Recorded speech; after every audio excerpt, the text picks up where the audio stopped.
বিভিন্ন সংগঠনের যে শ্রমিক নেতৃবৃন্দ আছেন তারা আহ্বান করবো এখানে এসে তাদের বক্তব্য দিবেন এবং পরবর্তীতে আমি কিছু কথা বলবো সরকারের পক্ষ থেকে এবং আমরা একটু সুশৃঙ্খলভাবে এটি করবো এবং এরপরে আমরা আমাদের শ্রম এবং কর্মসংস্থান মন্ত্রণালয়ের পক্ষ থেকে এখানে শ্রদ্ধাঞ্জলি জানাবো।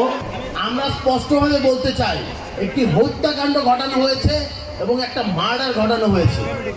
এখানে আমরা দেখতে পেয়েছিলাম, আমরা সবাই দেখেছি যে আগে থেকে নিউজ করা হয়েছিল এই ভবনটি ঝুঁকিপূর্ণ, এই ভবনে কোনো প্রকার একটি গার্মেন্টস তো দূরের কথা, এই ভবনে কোনো প্রকার কার্যক্রমই চালানো যাবে না। কিন্তু আমরা কি দেখতে পেয়েছিলাম, জোর করে সকল মিডিয়ার যত কথা যত নিউজ সব কিছুকে চাপা দিয়ে এখানে শহীদদেরকে একটি কবর রচনা করা হয়েছে এবং সেখানে দাফন করা পর্যন্ত তারা ক্ষান্ত হয়নি।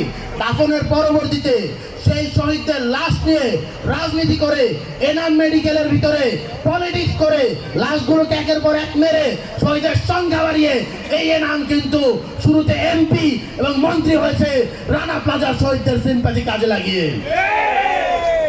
সম্মানিত সহযোদ্ধাগণ, আমরা বলতে চাই রানা প্লাজার ইতিহাস সারা পৃথিবীতে এই পর্যন্ত যতগুলো শিল্প ট্র্যাজেডি হয়েছে তার মাঝে 1 থেকে 3-এর মধ্যে রয়েছে বলে সারা পৃথিবীব্যাপী স্বীকৃত।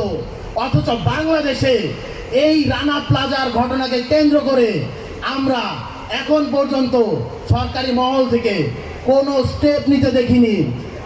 কোনো জাতীয় দিবস করা তো দূর, এমনকি সেই শহীদ হয়েছে যারা তাদের পরিবারের পুনর্বাসন, যারা আহত হয়েছে তাদের পুনর্বাসন এখন পর্যন্ত আমরা দেখতে পাই না। সরকার যে নতুন সরকার আছে তার কাছে আমরা দৃষ্টি আকর্ষণ করছি যে আমরা কিন্তু এখনো কোনো এককালীন ক্ষতিপূরণ পাই নাই, অথবা আমরা পুনর্বাসন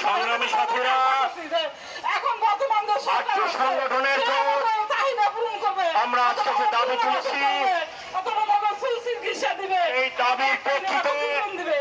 তো আমরা কিন্তু এখনো কিন্তু উনি 8 মাস ক্ষমতায় আছে, কিন্তু এখনো কিন্তু আমার প্রধান শ্রমিক উনি কোনো খোঁজ খবর আমরা